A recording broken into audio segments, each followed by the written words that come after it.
વડોદરા શહેરના પશ્ચિમ વિસ્તારમાં હરિનગર ગોત્રી ખાતે આવેલા ઇસ્કોન મંદિરમાં ભગવાન જગન્નાથજી, બલદેવજી અને સુભદ્રાજીની સ્નાન યાત્રામાં સેંકડો ભક્તજનોએ જોડાઈ ભગવાનને સ્નાન કરાવવાનો અમૂલ્ય લાભ લીધો હતો।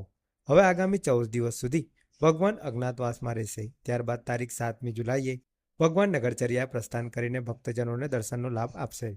ઉલ્લેખનીય છે કે શહેરના ગોત્રી વિસ્તારમાં બનેલા ભવ્ય ઇસ્કોન મંદિરમાં પ્રતિવર્ષ મુજબ અને આ વર્ષે મંદિરમાં રજત જયંતિ મહોત્સવ નિમિત્તે ભગવાનને નિજ મંદિરમાંથી વાજતે ગાજતે ભજન કીર્તનની ધૂન સાથે મંદિરના પ્રાંગણમાં વિશેષ બેઠકમાં ભગવાન જગન્નાથજી, બલદેવજી અને બહેન સુભદ્રાજીને બિરાજમાન કરાવ્યા હતા।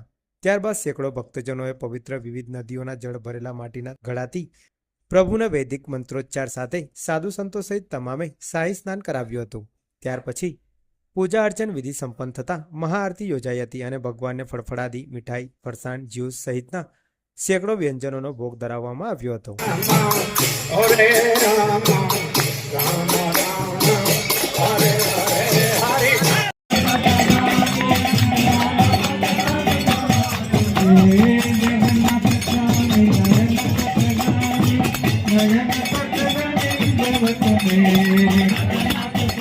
भगवान श्री जगन्नाथ जी का जलाभिषेक स्नान यात्रा इस्कॉन बड़ौदा के द्वारा संपन्न हो रहा है।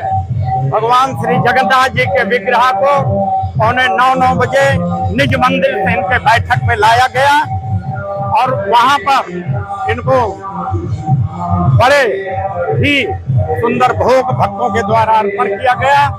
उसके उपरांत इनकी आरती हुई और जलाभिषेक शुरू हो गया है।